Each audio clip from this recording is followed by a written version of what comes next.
Feche os seus olhos aí no seu lugar onde você está. Nós vamos orar. O Igor vai vir aqui orar para a gente.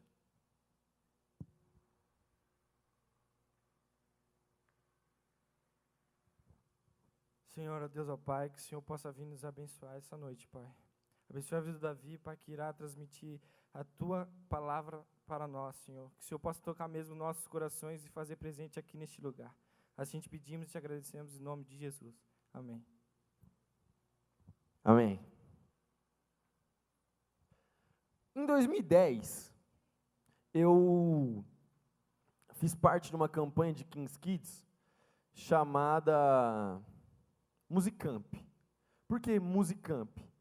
Porque foi um nome ultra criativo que une música com acampamento. Aí virou Musicamp, né? O pessoal de Kings Kids, Jocum, tinha uma criatividade absurda. E aí, eu fiz parte de Kings Kids e fiz parte de Jocum.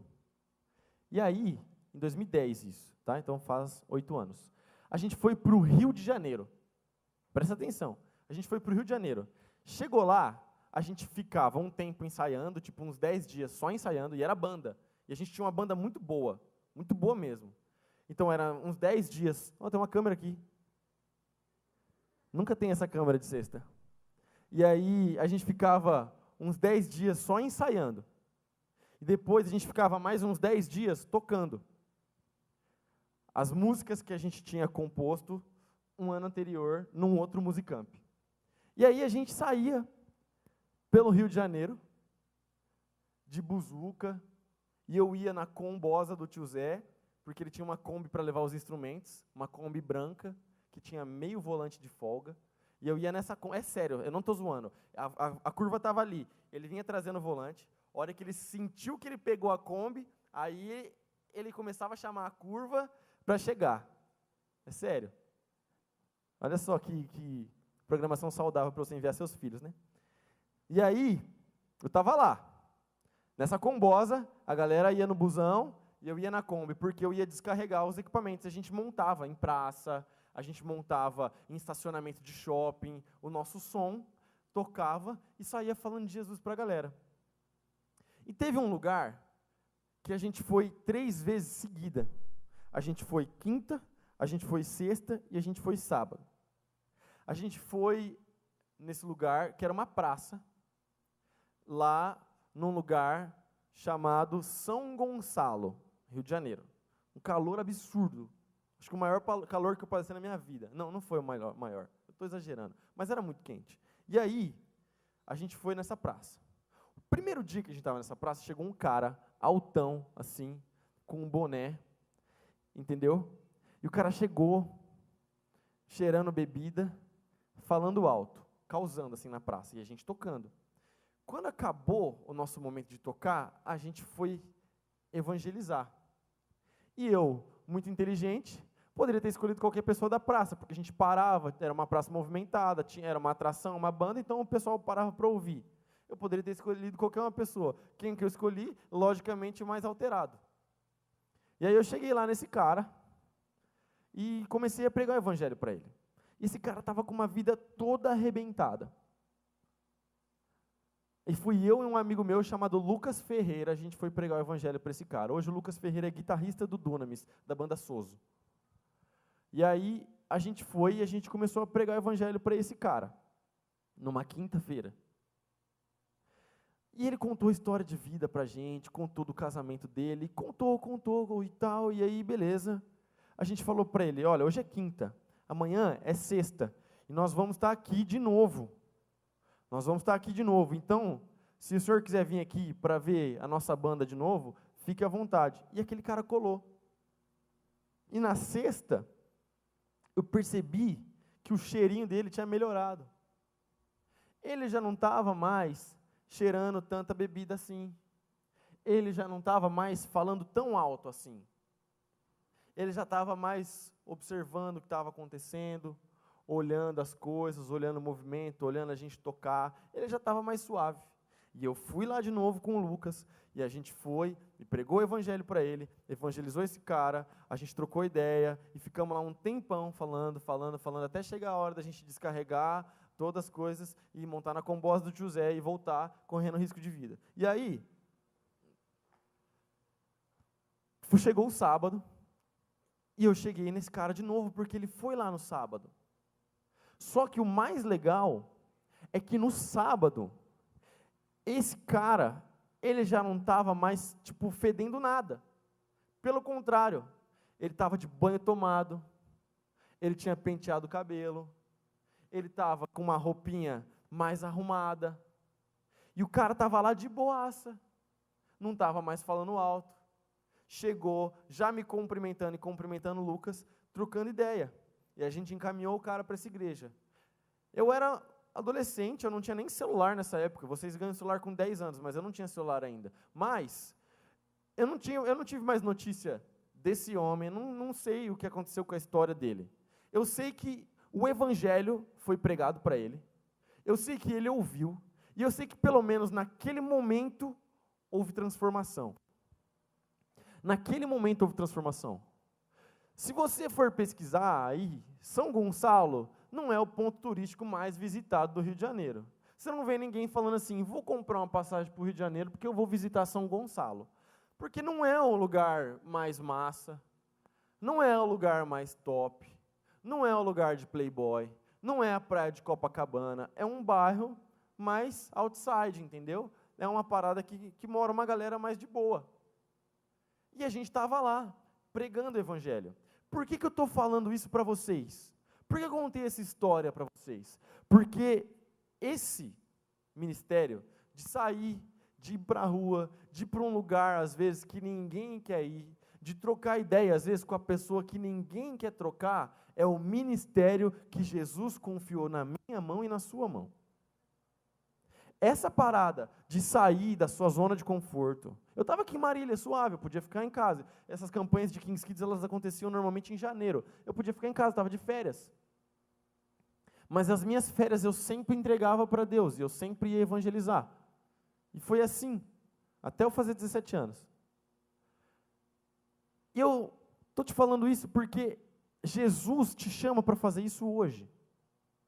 A gente está na nossa casa, de boa, a gente tem a nossa zona de conforto, mas a gente tem que sair dela, e a gente tem que pregar o evangelho, porque esse é o ministério que Jesus confiou na sua mão. Esse foi o ministério de Jesus. Jesus é o nosso maior exemplo, Jesus é o nosso Salvador, Jesus é o nosso Senhor, Jesus é Deus. Amém? Só o Tiger crê?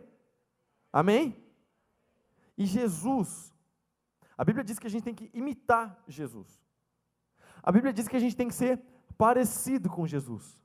A Bíblia diz que a gente tem que ir se aperfeiçoando no conhecimento da palavra, se aperfeiçoando na nossa postura, na maneira como a gente age, na maneira como a gente lida com os nossos amigos, até que a gente seja 100% parecido com Jesus.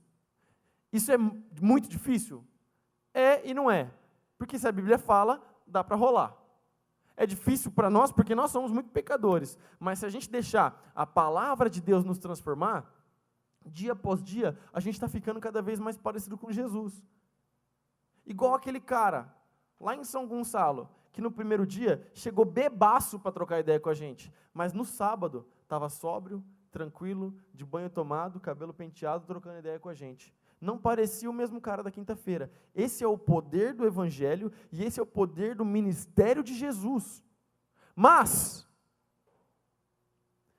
o ministério de Jesus não age simplesmente assim por conta própria. Deus escolheu agir aqui na terra através da sua vida e através da minha vida. Esse ministério de chegar, de trocar ideia com a galera, de falar com quem ninguém quer falar, Jesus confiou esse ministério na sua mão. E a gente vai ler um texto agora, mas antes da gente ler, eu quero que você reflita. Hoje a palavra é uma palavra de ensino e uma palavra de reflexão. Nós vamos aprender e nós vamos refletir. Eu quero que você reflita. Você está exercendo o ministério que Jesus confiou na sua mão? Porque você vem aqui de sexta-feira, você ouve a palavra, e a palavra é pregada aqui de sexta-feira, você ouve a Bíblia, você ouve a palavra de Deus. O que você faz com esse ministério? Porque a ideia que a gente tem às vezes de ministério é a ideia da galera que serve na igreja. Então, o Tiger, o Mu, as meninas ali, elas são do ministério de crianças, do ministério infantil. Então, esse é o ministério delas, deixa elas lá. Mas além deles servirem aqui na igreja, eles têm um ministério superior, um ministério que foi dado a todos nós, filhos de Deus, que é pregar o evangelho. Independente deles estarem aqui ensinando as crianças, quando eles saem por aquela porta, eles têm que testemunhar de Jesus e pregar o evangelho para as pessoas. E eu sei que eles fazem isso porque o Murilo lidera 2 células. Então, você precisa pensar o que você está fazendo com o ministério que Jesus confiou na sua mão. Ou você acha que está pregando, mas você é aquele pregador de WhatsApp, tá ligado? Que chega no dia do culto, no dia da célula, manda um WhatsApp, uma fotinha com umas florzinhas que você recebeu da sua tia, vem para o multi que você recebeu de mim ou dos supervisores, sei lá, e fala, cola lá, mano, tá legal. E depois chega no seu líder de célula e fala assim, mas eu chamo, o cara nunca vem. Você é esse evangelista de WhatsApp? Você é o evangelista que a gente fala, aquele cara que é tipo um agente secreto, que você está na sua escola, você é cristão, você é filho de Deus, você é salvo, mas ninguém sabe que você é crente. E aí você fica na sua, fica de boa, fica quieto. Você conserva os princípios, está lá, não faz as paradas que os caras fazem, mas você também não fala nada. Deixa a parada rolar, deixa arder, e você está lá de boa. Depois chega a sexta-feira, que ora e tal, recebe, chega a quarta na sua célula, no seu discipulado, mas na escola ninguém sabe que você é crente. Afinal de contas, ser crente às vezes não pega muito bem. Eu fiz uma entrevista essa semana com a galerinha aí, e pelo que eu percebi, eles ainda sofrem bullying com esse negócio de ser crente. Então, às vezes é melhor ficar quieto? Não, né? Ou você é um cara que está lá, que está na escola, e que as pessoas sabem que você prega o evangelho. E quando dá um intervalo, você está lá e o pessoal está todo numa rodinha falando um monte de porqueira, xingando, compartilhando besteira no WhatsApp, e você fala assim, mano, essas coisas não agradam a Deus não, cara, eu não participo dessas paradas. Você chega lá e fala assim, olha só, Jesus morreu por vocês, Jesus ama vocês, e Jesus não fez isso para vocês ficarem vendo porqueira na internet. Qual evangelista é você? O que você tem feito com o ministério que Jesus confiou? Vamos dar uma olhada rapidamente em como Jesus fazia o ministério dele. Como Jesus fazia acontecer a pregação. Como ele levava o amor dele para outras pessoas. Então, se você trouxe Bíblia, abra sua Bíblia. Em Lucas, capítulo 19, versículo 1. Lucas 19, versículo 1. Antes de ler, todo mundo olha para cá. Quem trouxe a Bíblia? Levanta ela assim, bem alto. Massa. Está aumentando o número de Bíblias. No multi, nós banimos a Bíblia de celular. Por que nós banimos a Bíblia de celular? Porque se você ficar com o seu celular para abrir a Bíblia, você vai ler a notificação de WhatsApp, de Instagram, de qualquer coisa, e aí já era. E aí você não está mais acompanhando o que eu estou falando, mano. Então, Bíblia de papel. Eu sei que você tem uma na sua casa. Lucas capítulo 19, versículo 1. Todo mundo abriu? Amém. Jesus entrou em Jericó e atravessava a cidade. Havia ali um homem rico chamado Zaqueu, chefe dos cobradores de impostos. Tentava ver Jesus, mas era baixo demais e não conseguia olhar por cima da multidão. Por isso correu adiante e subiu numa figueira brava, no caminho por onde Jesus passaria. Quando Jesus chegou ali, olhou para cima e disse, Zaqueu, desça depressa. Opa, minha Bíblia voou aqui. Esse ventilador está me atrapalhando. Hoje devo hospedar-me em sua casa. Sem demora, Zaqueu desceu e com alegria recebeu Jesus em sua casa. Ao ver isso, o povo começou a se queixar. Ele foi se hospedar na casa de um pecador? Glória a Deus por isso. Enquanto isso, Zaqueu se levantou e disse, Senhor, darei metade das minhas riquezas aos pobres. E se explorei alguém na cobrança de impostos, devolverei 4 vezes mais. Jesus respondeu, hoje chegou a salvação a essa casa, pois este homem também é filho de Abraão, porque o Filho do Homem veio buscar e salvar os perdidos. Dá um amém aí. Dá um amém bem forte, bem alto. Amém, cara. Jesus estava chegando na cidade e tinha esse mano que chamava Zaqueu, que era um cara pequenininho. Então ele não conseguia ver Jesus. Ele era tipo a Dai. Aí o que acontece? É nóis, Dai. E aí o que acontece? Ele era pequenininho. A galera estava toda na frente, ele queria ver Jesus. Então ele subiu numa árvore para ver Jesus. muito esperto o Zaqueu. Só que o Zaqueu, eu já falei isso aqui na série de mensagens Histórias de Jesus. O Zaqueu, ele não era um mano da hora. O Zaqueu era um cara do pior tipo.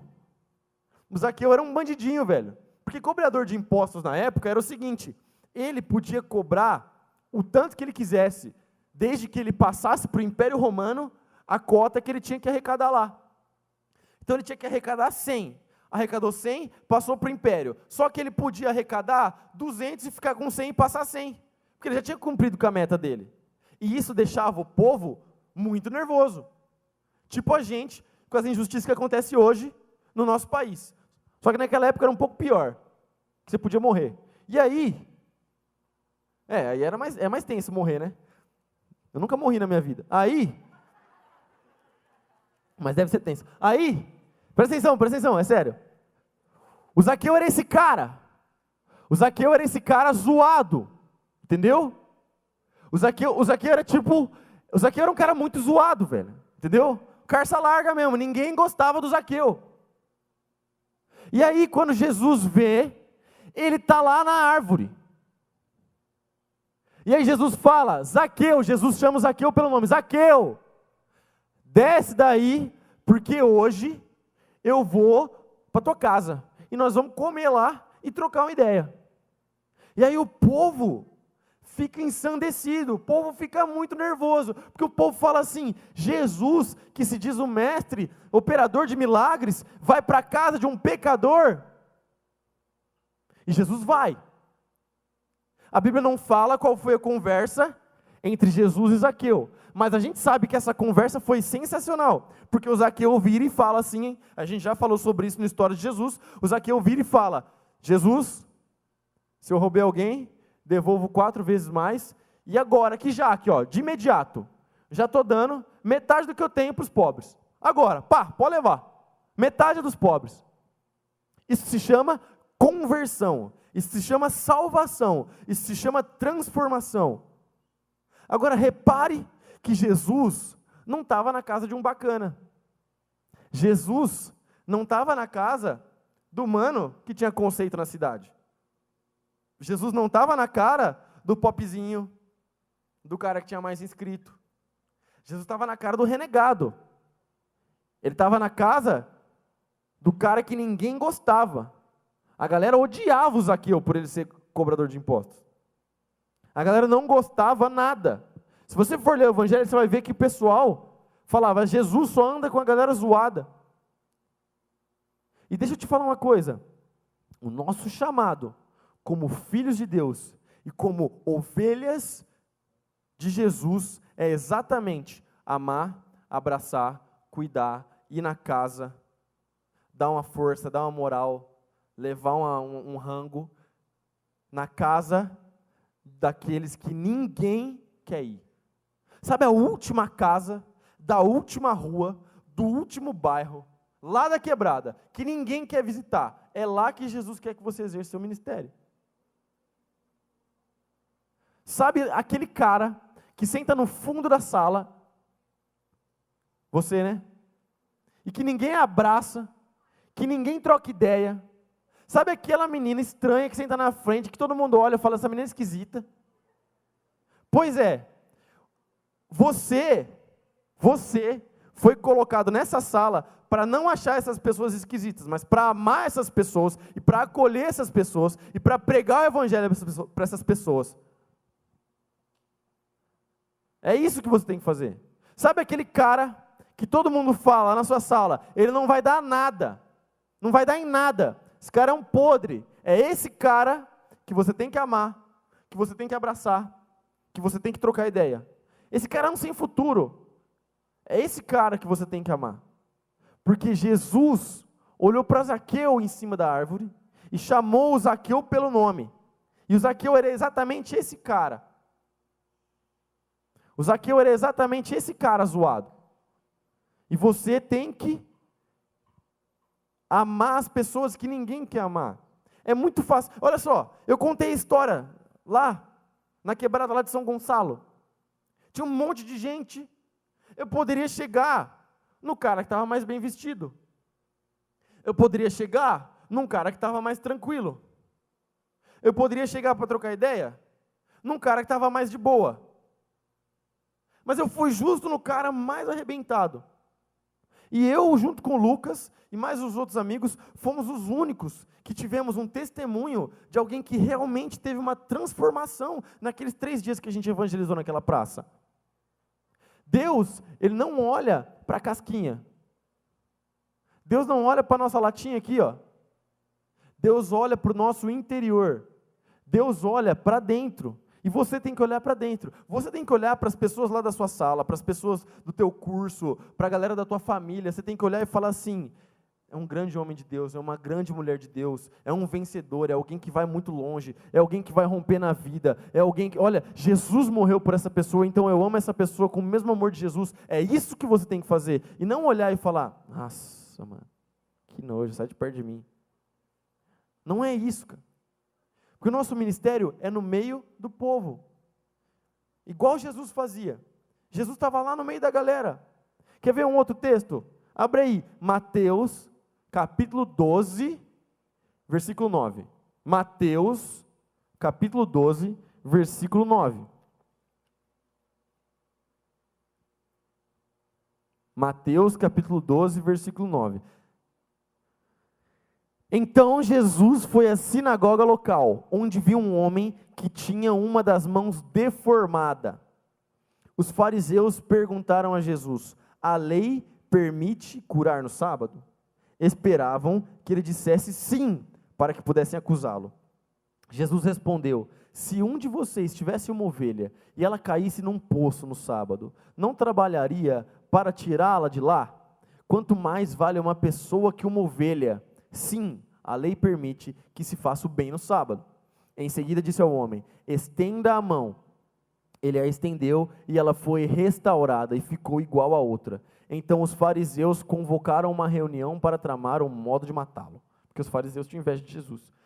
Mas outra pregação a gente fala sobre isso. A gente vai ficar aqui nessa parte, que Jesus disse: estenda a mão, ele estendeu e ela foi restaurada. Naquela época, não existiam profissões que existem hoje, como provavelmente programador de aplicativo, ou, sei lá, qualquer outra coisa do tipo que você não precisa usar tanto o seu braço assim, e mais a sua cabeça. Naquela época, a mão era sinônimo de trabalho. A mão de um homem era sinônimo de trabalho. E o cara tinha uma mão deformada, ou seja, muito provavelmente esse cara tinha muita dificuldade para trabalhar. Porque naquela época, velho, não era igual hoje. Então a galera tinha que plantar, a galera tinha que colher, a galera tinha que matar os animais, tinha que limpar os animais que eles iam comer, a galera tinha que usar lá a lenha para acender o fogo para cozinhar. E tudo isso são trabalhos braçais. E esse homem tinha a mão deformada. Outras versões trazem a mão ressequida. Ou seja, esse cara, muito provavelmente, tinha uma dificuldade enorme para trabalhar. A dignidade desse cara devia ser lá embaixo. A autoestima desse cara, lá embaixo.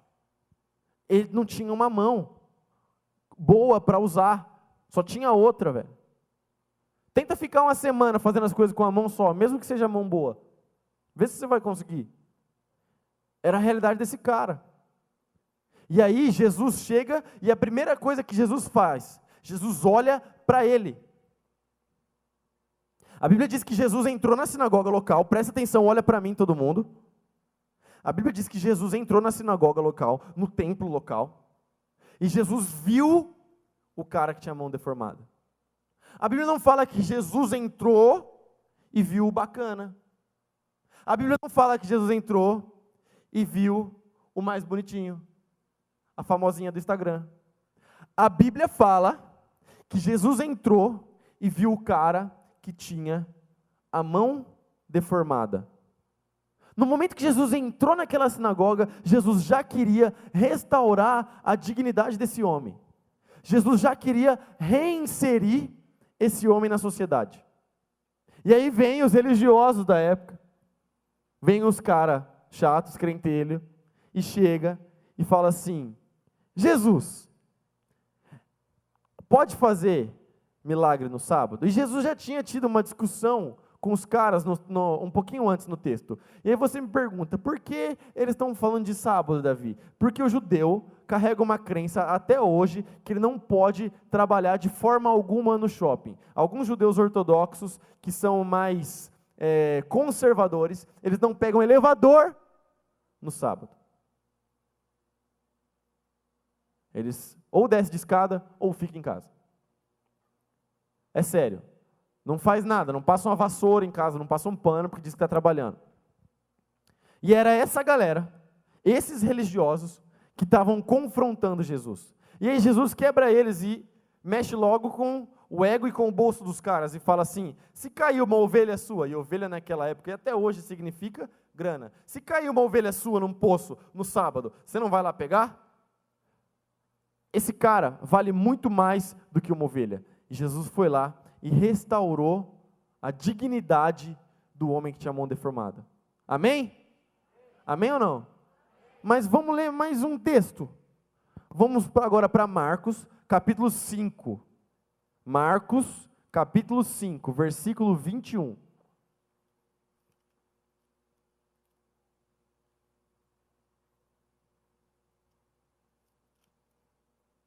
Marcos, capítulo 5, versículo 21. Jesus entrou novamente no barco e voltou para o outro lado do mar, onde uma grande multidão se juntou ao seu redor na praia. Então chegou um dos líderes da sinagoga local, chamado Jairo. Quando viu Jesus, prostrou-se a seus pés e suplicou repetidas vezes: minha filhinha está morrendo. Por favor, venha e ponha as mãos sobre ela, cure-a para que ela viva. Jesus foi com ele e todo o povo o seguiu, apertando-se ao seu redor. No meio da multidão estava uma mulher que havia 12 anos que sofria de hemorragia. Se você não sabe o que é hemorragia, é um sangramento que não para. Tinha passado por muitas dificuldades nas mãos de vários médicos e ao longo dos anos gastou tudo o que possuía sem melhorar. Na verdade, havia piorado. Tendo ouvido falar de Jesus, aproximou-se por trás dele no meio da multidão e tocou em seu manto. Toca no manto, galera pentecostal. Pois pensava, se eu apenas tocar em seu manto, serei curada. Glória a Deus.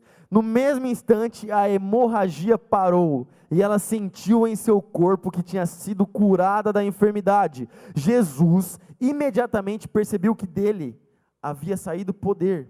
Por isso virou-se para a multidão e perguntou: quem tocou em meu manto? Toca no manto.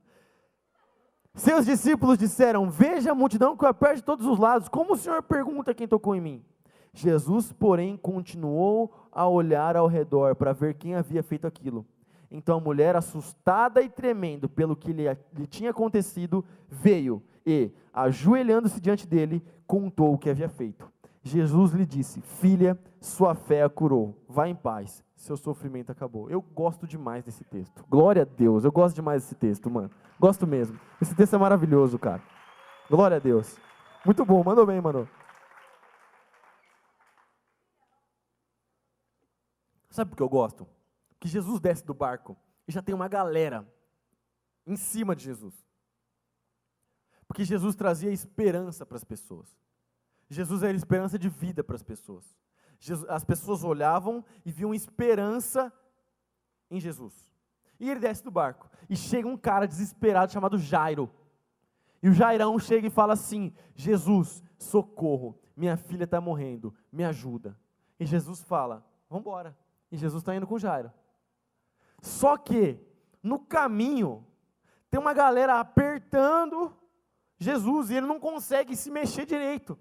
Porque tanta gente, e ele está indo, peraí Jairo, eu estou indo, mano, é porque a galera, peraí, segura galera, rapidão, e aí faz uma curinha aqui, pá, tem um cara andando, e não sei o que, e está andando. E Jesus é assim, cara, porque a Bíblia fala que, não, se fosse escrever tudo que Jesus fez, não caberia livro na terra para escrever. Então, eu acredito que Jesus nesse rolê assim, ó, ele já ia curando e fazendo milagre, e Jesus ia andando assim, e a parada ia rolando, tá ligado? E Jesus está lá. E de repente vem essa mulher, presta atenção, vem essa mulher, que tinha um sangramento, fazia 12 anos, às vezes é o seu tempo de vida. Quem tem 12 anos aqui? Levanta a mão. Minha amiguinha que eu acabei de conhecer, é nós. 12, 12, 12. 12, muito bom. Quem mais? Você que tem 12 anos. Essa mulher, ela sofreu de um sangramento que não parava o seu tempo de vida. 12 anos. E ela já tinha sofrido na mão de um monte de médico, ela não tinha mais esperança. A única esperança era Jesus. E ela teve fé e falou: eu vou encostar na roupa de Jesus que seja. Porque nem que eu toque só na barra, mas eu vou ser curada. E ela teve tanta fé, mas tanta fé, que tinha uma galera esbarrando em Jesus. Jesus estava andando e a galera estava apertando, esbarrando. Ele: calma, gente. Mas ninguém naquela multidão que tocou Jesus, ninguém naquela multidão que esbarrou Jesus, teve tanta fé quanto essa mulher.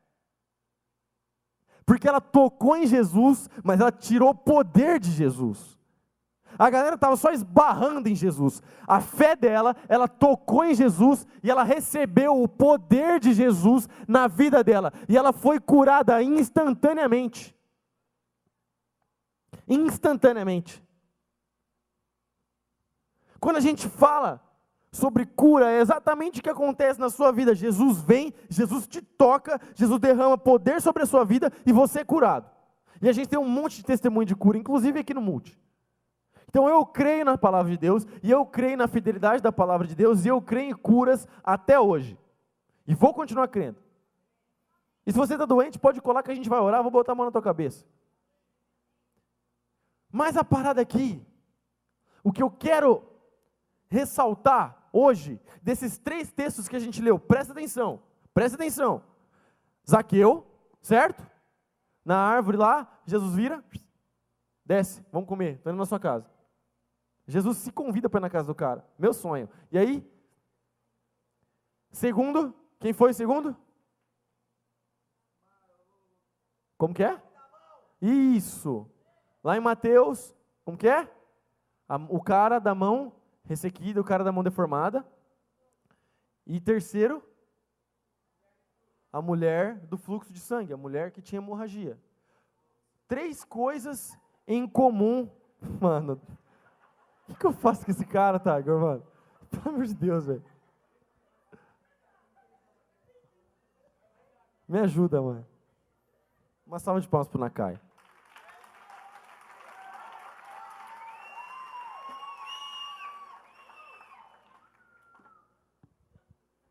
O que esses 3 milagres têm em comum? Todo mundo olha para cá.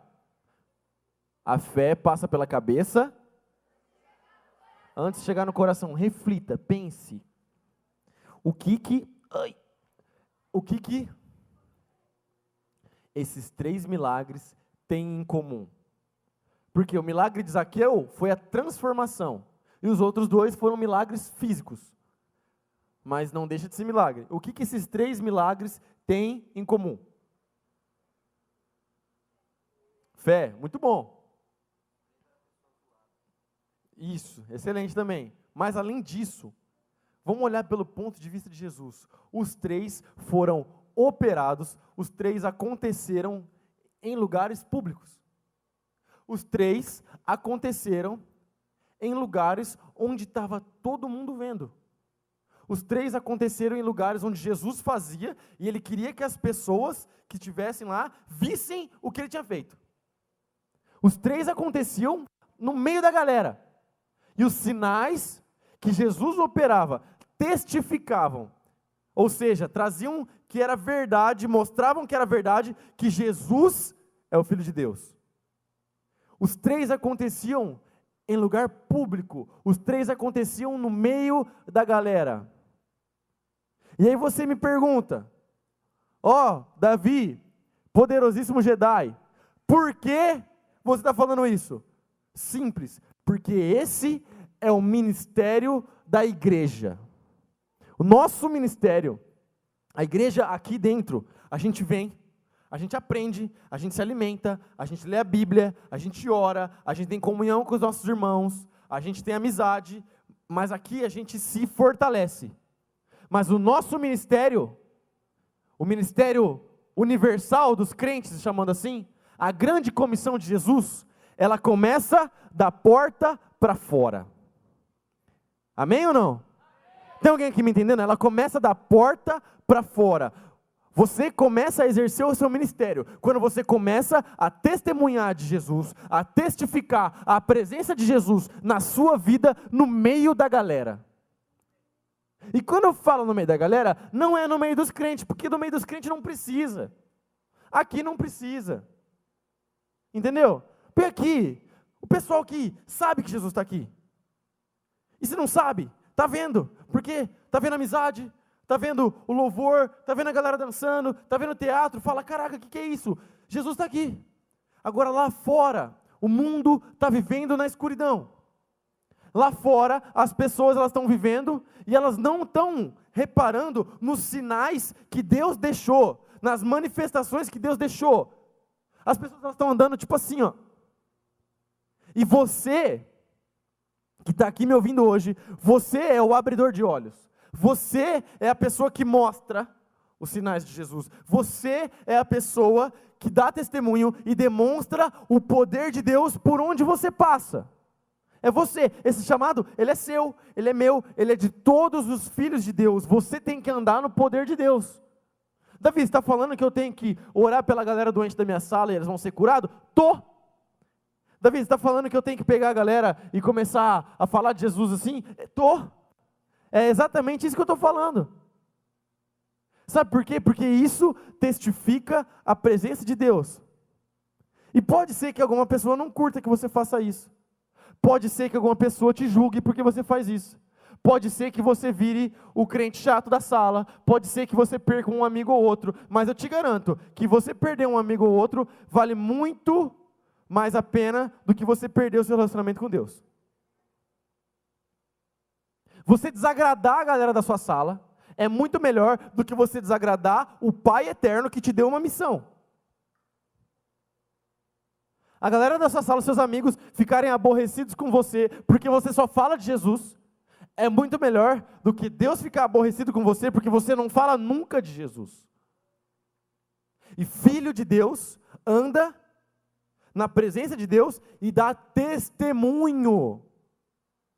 Testifica, as pessoas sabem que você é uma pessoa de Deus, mesmo que elas não creiam em Deus.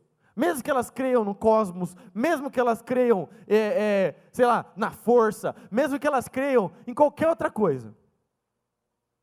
Você, como filho de Deus, você faz diferença. Você faz, sabe por quê? Hoje, eu fui fazer uma parada no banco, onde eu trabalhava, e meu antigo gerente falou essa parada pra mim, cara. Pô, velho, era legal quando a gente se reunia, você sempre falava pra gente orar junto, era uma massa. E ele é um cara que tem uma fé completamente diferente da minha. Eu estou falando isso para aparecer, para me exaltar? Não. Eu estou te falando porque é possível você testificar e você levar a presença de Deus para as pessoas, por onde você passar. É possível, se você for alguém entregue nas mãos de Deus, se você for alguém que anda no poder do Espírito Santo. No poder do Espírito Santo, aleluia. Então, é sério, é sério. Cara, presta atenção. Presta atenção. Você tem um chamado. E esse chamado ele é, fala assim, ó, repete comigo. Bem bonito, bem alto, bem forte, bem elegante, pleno. De dentro. Não, bem forte assim, vai. De dentro para fora. De dentro para fora. Por que de dentro para fora? Porque é daqui, da igreja, do nosso QG, do nosso quartel-general, da nossa base, é daqui, é aqui que você se arma, é aqui que você aprende, é aqui que você se alimenta, é aqui que você cresce, é aqui que você ora com seus irmãos, é aqui que você aumenta a sua fé, e aí você sai. E quando você sai para pregar, você sai para testemunhar, você sai para falar de Jesus, e as pessoas vão ver o poder de Deus na sua vida. Então é de dentro para fora. É de dentro para fora. Não tem como. Pode acontecer de uma pessoa estar passando ali, falar, tem uma igreja aqui, vou entrar. Pode acontecer. Mas, 90% das pessoas que se convertem nesta igreja que você está hoje, Primeira Igreja Batista de Marília, elas se converteram através do testemunho e do relacionamento de alguém. Quem se converteu? Pô, levanta a mão mesmo, de boa. Quem se converteu aí nos últimos 2 anos, levanta a mão. Se converteu nos últimos 2 anos, levanta a mão, para eu ver. Massa, pode abaixar a mão. Quem se converteu assim, estava em casa, veio parar na igreja, virou crente, levanta a mão. Uma pessoa? Não? Acho que ela não entendeu o que eu falei. Tá, ou entendeu também, sei lá, depois você me conta essa história. Quem se converteu através do convite de um amigo para a célula, através de uma pessoa que investiu na sua vida, que trocou ideia, que chegou lá, levanta a mão. Massa. Aumentou até o número de mão da galera que se converteu os 2 anos. Isso significa que eu estou certo na minha teoria, não é verdade, Tiger? Não existe essa parada que a gente pensa que a gente vai ficar aqui na igreja só, curtindo de boa, sentado, suavão, louvor tá massa, estou com meus amigos, vou sair daqui, vou comer um podrão no Trapas. Não é assim que funciona. Você tem que chegar lá no Trapas e começar a falar de Jesus para todo mundo, até para o garçom, até para a tia que te atende lá na frente. Você tem que chegar lá no lugar onde você vai daqui, ou se você vai para sua casa, ou segunda na sua escola, ou na tua aula de balé, ou sei lá para onde você vai, se você trabalha, e você tem que falar de Jesus para todo mundo.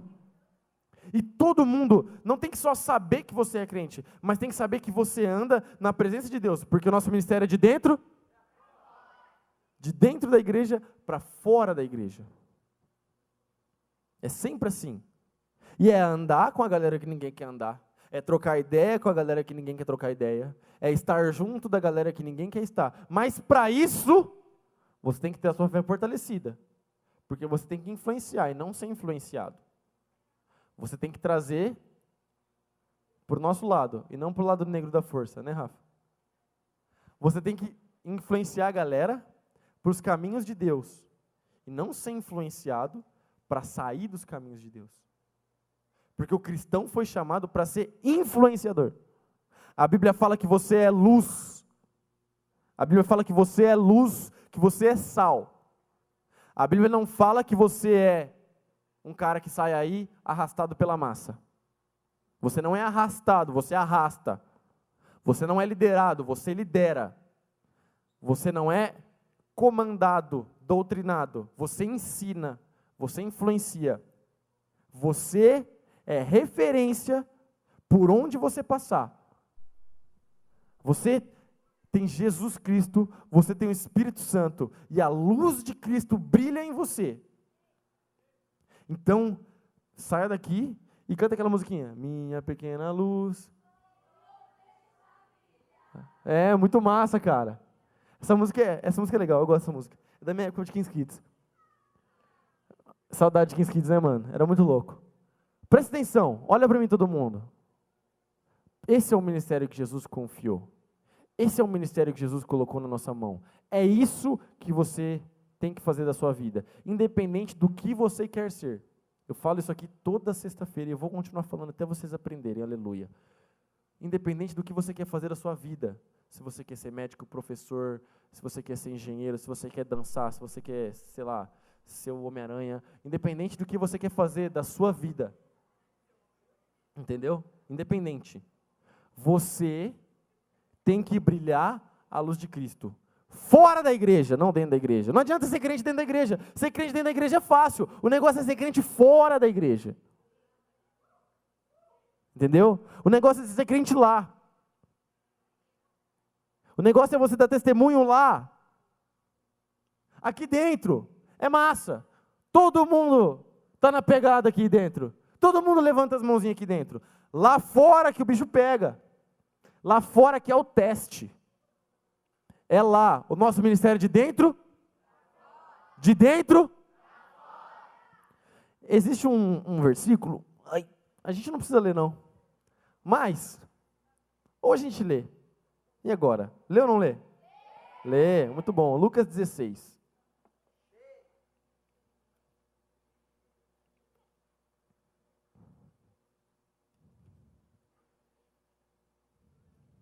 Versículo 16. Lucas 16, 16. Até a chegada de João, a lei de Moisés e a mensagem dos profetas eram seus guias. Agora, porém, as boas novas do reino de Deus estão sendo anunciadas e todos estão ansiosos para entrar. A gente não vai aplicar uma 100% de exegese nesse texto aqui. Se você não sabe o que é exegese, é a interpretação dos textos bíblicos. A gente simplesmente vai ficar com a parte que aqui, ó. Até a chegada de João, a lei de Moisés e a mensagem dos profetas eram seus guias. Agora, porém, as boas novas do reino de Deus estão sendo anunciadas. E todos estão ansiosos. Fica com essa parte aqui, ó. Até João, a lei de Moisés e a mensagem eram seus guias. Outra versão traz assim, ó. A lei e os profetas profetizaram até João. O que esse texto está falando? Pode tirar o texto. Entenda o que eu vou te falar agora. João Batista foi o profeta que veio antes de Jesus. Ele foi o mano que abriu a porta para Jesus entrar. Ele batizou nosso Senhor Jesus Cristo, lá no Rio Jordão. João Batista também era conhecido como a voz do que clama a voz do que clama no deserto. Então João era esse cara, ficava lá no deserto, na beira do rio, e ele ficava pregando sobre arrependimento. E o povo ia até ele, ouvia o que ele estava falando, se arrependia e ele batizava. Certo? Ele ficava lá no deserto. Ele ficava lá na beirinha do rio. E o povo vinha e ouvia. Só que, como a gente viu, um ciclo, presta atenção, um ciclo se encerra em João Batista e um novo ciclo começa com Jesus Cristo. E agora, o seu ministério não é ficar no deserto, na beirinha do rio, suave. Arrependam-se. Arrependam-se. Quase que eu falei errado. Arrependam-se. O seu ministério é fazer como Jesus Cristo fazia. E é andar no meio da galera. É andar no meio do povo. João era a voz do que clama no deserto. Jesus era o homem que fazia milagre no meio do povo.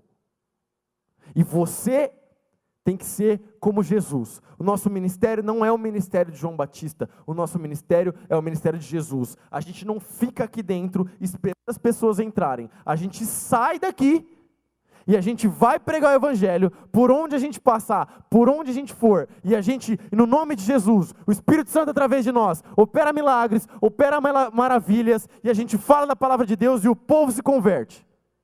Porque você é igreja santa, e porque você é filho de Deus, e porque você anda no poder.